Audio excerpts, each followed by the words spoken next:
समय की बात है जब एक गांव में एक बहुत ही गरीब परिवार रहता था। उस परिवार में हरिया, उसकी पत्नी शीला और उनके 2 बच्चे राजू और मीना रहते थे। शीला बड़ी ही खड़ूस औरत थी जो हमेशा हरिया को दबा कर रखती थी और अपने बच्चों पर गुस्सा निकालती रहती थी। हरिया और बच्चे शीला से बड़े दुखी थे। हरिया एक हलवाई की दुकान पर काम करता था। उस दुकानदार का नाम मोटे लाला था। हरिया उसकी दुकान का सारा काम संभालता था। उसके बाद भी मोटे लाला हरिया को पूरे दिन सुनाता था। हरिया न घर से खुश था न बाहर जाकर। एक दिन की बात है जब मोटे लाला दुकान पर बैठा था, तभी वहाँ एक ग्राहक आता है।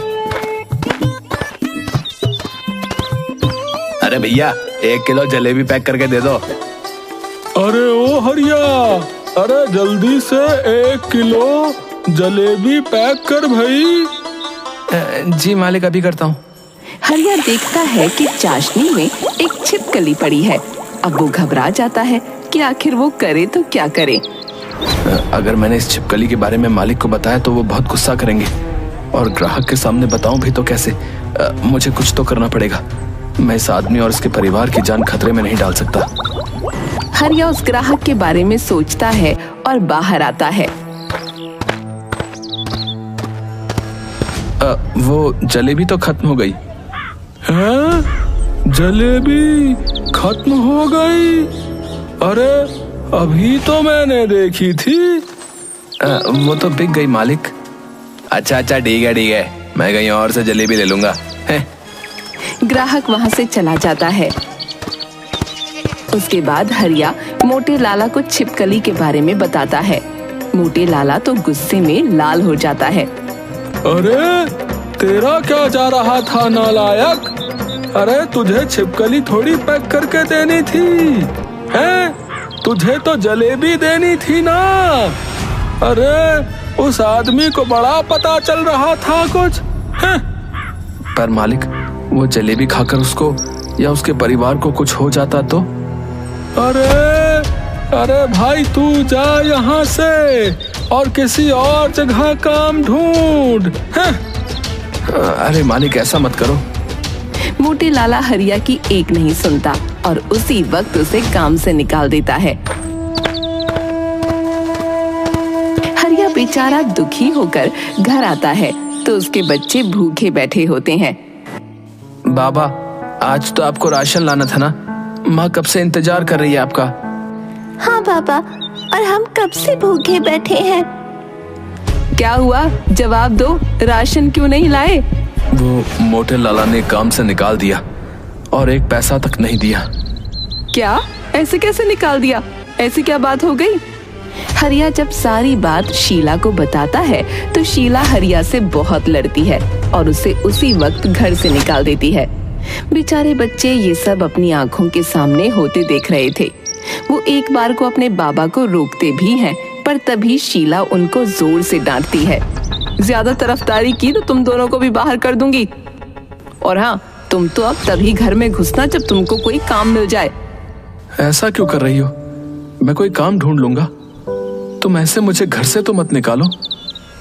अगर तुम घर से नहीं गए तो मैं चली जाऊंगी। नहीं, मैं ही चला जाता हूँ और जल्द ही कोई काम ढूंढ लूंगा। हरिया बड़ा उदास होकर वहाँ से चला जाता है। उसके बच्चे राजू और मीना भी बड़े उदास हो जाते हैं। हरिया घर से अकेले रात को निकल पड़ता है, पर उसे ये नहीं पता होता कि उसे जाना कहाँ है। वो बस बिना सोचे समझे चलता ही जाता है। रास्ते में उसे एक घना जंगल मिलता है। हे राम, मैं तो चलते चलते पता नहीं कहाँ तक आ गया। अब एक काम करता हूँ कि यहीं बैठकर थोड़ा आराम करता हूँ। हरिया एक पेड़ के नीचे बैठ जाता है और थोड़ा आराम करने लगता है। अब हरिया को बहुत तेज भूख लगने लगती है। उसने आखिर सुबह से कुछ खाया नहीं था। हरिया भूख की वजह से सो भी नहीं पा रहा था। वो ऊपर देखता है और भगवान से प्रार्थना करने लगता है। तभी उसकी नजर उसी पेड़ पर लगे अजीब से फल पर जाती है। हरिया खड़ा होता है और उस फल को देखने लगता है। ये फल कितना अलग है और सुंदर भी। ऐसा फल तो मैंने आज से पहले कभी देखा ही नहीं। दिखने में ये फल जितना सुंदर है, खाने में उतना ही ज्यादा स्वादिष्ट भी होगा। अब हरिया उस फल को तोड़ने की कोशिश करता है, पर वो काफी ऊंचा होता है। जैसे तैसे करके हरिया उस फल को तोड़ लेता है और जैसे ही उस फल को खाता है उसे वो बड़ा स्वादिष्ट लगता है। वो जल्दी से पूरा फल खा जाता है और आराम से उसी पेड़ के नीचे बैठ जाता है। बैठते ही हरिया के सामने धुआं सा उठता है और वहाँ एक चुड़ैल आ जाती है। तुम्हारा बहुत बहुत शुक्रिया, तुमने मुझे आखिर 100 साल बाद इस कैद से आजादी दे दी। चुड़ैल, अरे मुझे कुछ मत करना, मैं तो गलती से यहाँ आ गया, मैं अभी चला जाता हूँ। नहीं नहीं, तुम मुझसे डरो मत, मैं तुम्हारी गुलाम हूँ। गुलाम? एक चुड़ैल और मेरी गुलाम? ऐसा कैसे हो सकता है? बिल्कुल हो सकता है। मुझे करीब 100 साल पहले गांव वालों ने इस पेड़ से लटका दिया था, क्योंकि मैंने एक बूढ़े आदमी से शादी करने से साफ मना कर दिया था। मैं पेड़ पर लटकी चिल्लाती रही पर कोई नहीं आया। 3 दिन तक ऐसे भूखी प्यासी लटके रहने से मेरी मौत हो गई। मरने के बाद मैं इस पेड़ में समा गई। उसके बाद इस पेड़ से ये अजीब सा फल निकला, जिसको खाने का इंतजार मैं 100 साल से कर रही हूँ, क्योंकि जब कोई इस फल को खाता तभी मुझे इस पेड़ की कैद से आजादी मिलती। और आज मैंने ये फल खाकर तुमको आजाद कर दिया क्या? हाँ, अब मैं आजाद हूँ। इतने सालों बाद मैं आजाद हूँ। बताओ तुमको क्या चाहिए? मैं आज इतनी खुश हूँ कि तुम्हारी सारी इच्छा एक पल में पूरी कर सकती हूँ। क्या सच में? ऐसा है तो मुझे बहुत भूख लग रही है, तो क्या तुम कुछ मेरे लिए खाने को ला सकती हो? चुड़ैल एक हाथ घुमाती है और हरिया के सामने तरह तरह के पकवान आ जाते हैं। हरिया तो ये सब देख एकदम चौंक जाता है। वो जल्दी जल्दी सब उठाकर खाने लगता है, पर तभी उसको अपने बच्चों का ख्याल आता है और वो खाते खाते रुक जाता है। अरे खाओ खाओ, ये सब तुम्हारे लिए ही है। रुक क्यों गए तुम? कुछ नहीं, बस ऐसे ही। बताओ क्या हुआ, और तुम आखिर इस घने जंगल में क्यों आए थे? हरिया चुड़ैल को पूरी कहानी सुनाता है।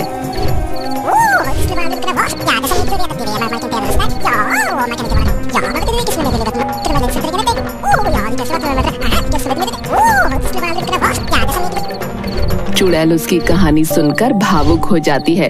वो हरिया की मदद करने का सोचती है। चलो तुम मेरे साथ वापस चलो, मैं तुम्हारी बीवी को एकदम सही कर दूंगी। वो दोबारा तुमको कभी परेशान नहीं करेगी। पर कैसे? चुड़ैल तभी एक सुंदर औरत का रूप ले लेती है और हरिया के साथ गांव वापस आ जाती है।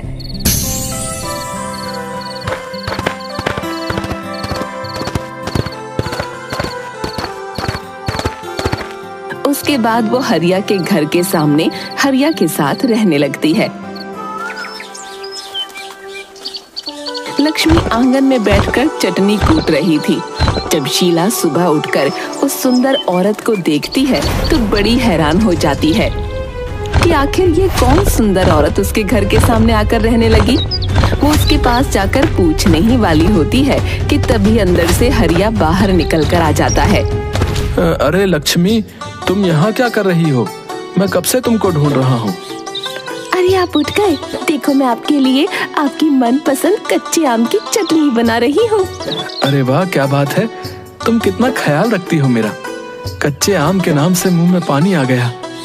बस थोड़ा सब्र करिए, अभी थोड़ी देर में खा लेना चटकारे मारकर।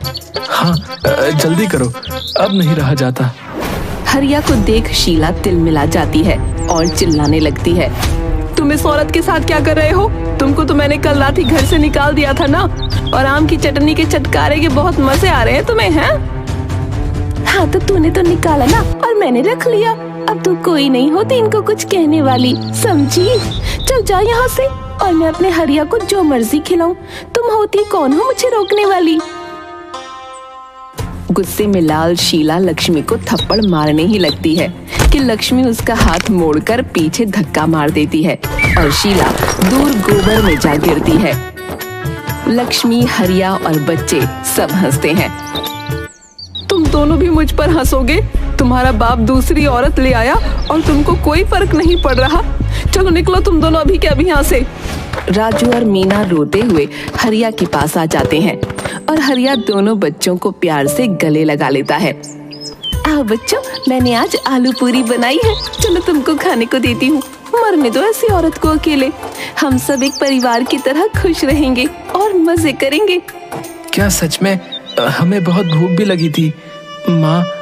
माँ तो कल से ही हमें मार रही है, जैसे बस अपना गुस्सा निकालने के लिए घर में रखा था। अच्छा, वहाँ जाकर बातें आ गई तुम दोनों को? मैं अभी देखती हूँ और ये औरत कब तक रखेगी तुमको।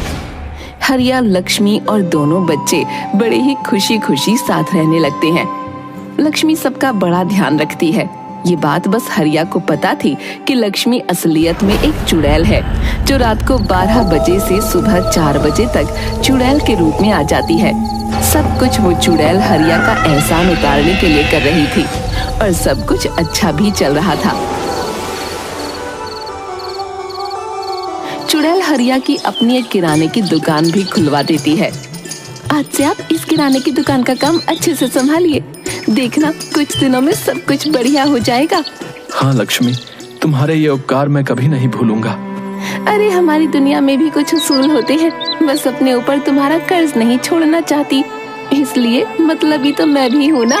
अब काम संभालो, मैं बच्चों के लिए कुछ मजेदार सा खाना बना देती हूँ। हाँ ठीक है। शीला ये देख बड़ी दुखी होती है।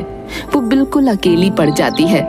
दूसरों के घर में काम करके वो अपना पेट तो पाल लेती है, पर बिना पति और बच्चों के उसका जरा भी मन नहीं लगता। मेरी किस्मत में इतने दुख होंगे सोचा ना था। दूसरों के घर बर्तन साफ कर करके तंग आ गई हूँ, लेकिन किया भी तो अपना ही भुगत रही हूँ। अपने पति को तो मैंने ही सताया ना। अच्छी भली जिंदगी चल रही थी मेरी, भगा दिया उसे। अब झेलो। हाय मैं क्या करूं? अब मेरे बच्चे पता नहीं क्या कर रहे होंगे। एक रात जब शीला को सबकी बहुत याद आती है, वो चुपके से लक्ष्मी के घर जाकर खिड़की से अंदर झांकने लगती है। उसी वक्त लक्ष्मी उसके सामने चुड़ैल का रूप बदलकर जंगल की ओर जाने लगती है। लक्ष्मी तो एक चुड़ैल है। हे भगवान, ये मेरे पति और बच्चे किस चुड़ैल के चक्कर में आ गए? तभी मैं सोचूं, मेरा सीधा साधा पति और बच्चे इसके गुणगान कैसे गा रहे हैं। मुझे इनको इस चुड़ैल के चंगुल से बचाना होगा। शीला जल्दी से अंदर जाती है और हरिया को सारी बात बताती है। हरिया तो पहले से ही सब जानता था और शीला की बात पर वो ध्यान नहीं देता। देखो, तुमने कभी मेरी और बच्चों की कदर नहीं की, हमेशा अपना ही सोचा। अब ये चुड़ैल हो या कोई भी हो, हम तो इसी के साथ रहेंगे। शीला बहुत रोती है और जल्दी से जंगल की तरफ भागती है।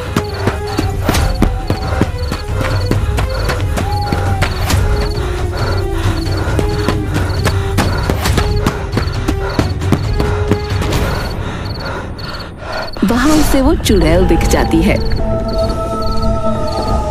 शीला उसके पैरों में गिरकर रोने लगती है। छोड़ दो मेरे बच्चों और पति को। मुझे पता है तुमने उन पर काला जादू किया है।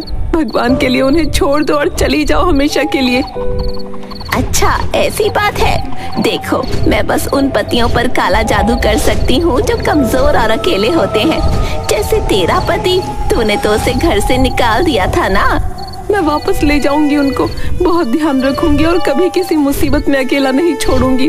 बस तुम चली जाओ, वो मेरे पति हैं। ठीक है, अभी तो मैं जा रही हूँ, पर अगर तूने दोबारा हरिया को अकेला छोड़ा तो मैं वापस आ जाऊंगी, वो भी हमेशा के लिए। शीला उस चुड़ैल से वादा करती है कि वो हमेशा हरिया और बच्चों के साथ अच्छे से रहेगी। चुड़ैल शीला की बात मानकर वहाँ से गायब हो जाती है। उसके बाद शीला अपने परिवार के साथ खुशी खुशी रहने लगती है, सबका ध्यान रखती है